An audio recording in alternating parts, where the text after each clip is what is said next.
Hi guys, so আজকে ছিল একটা শ্যুট, সেই জন্য আমি সকাল সকাল রেডি হয়ে গিয়েছি এবং বেরিয়ে পড়লাম দিয়ার বাড়ি যাবার উদ্দেশ্যে। আচ্ছা, দিয়াকে সেটা জিজ্ঞাসা করছো তো? এটা হলো দিয়া, এটা হচ্ছে দিয়ার বাড়ি। ও আজকের মেকআপ আর্টিস্ট। এখানে মেকআপের সমগ্র জিনিসপাতি রাখা আছে, যেটা একদম ছড়িয়ে ছিটিয়ে, শুধুমাত্র মেকআপ আর্টিস্টরাই জানবে কি অবস্থা হয়। এটা হচ্ছে আমার ফাইনাল লুক। তো চলো যাওয়া যায় লোকেশনের দিকে। এটা ছিল আজকের লোকেশন, ফার্স্ট লোকেশন, বিকজ আর একটা জায়গায় আমরা গিয়েছিলাম। তো চলো একটু দেখাচ্ছি। এবার এখানে চলছিল আমার শ্যুট, দেন এখানে হচ্ছে দিয়ার শ্যুট, আর আমি দাঁড়িয়ে আছি দিয়ার মায়ের সাথে। আর এটা হচ্ছে সেকেন্ড লোকেশন, যেটা হচ্ছে একটা ব্রিজ। তো ব্রিজের নামটা আমি ঠিক জানি না, তোমরা কে কে জানো একটু বলবা।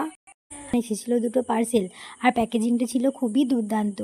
সো চলো পার্সেল দুটো ওপেন করা যাক। দেখা হচ্ছে নেক্সট ভিডিওতে। তত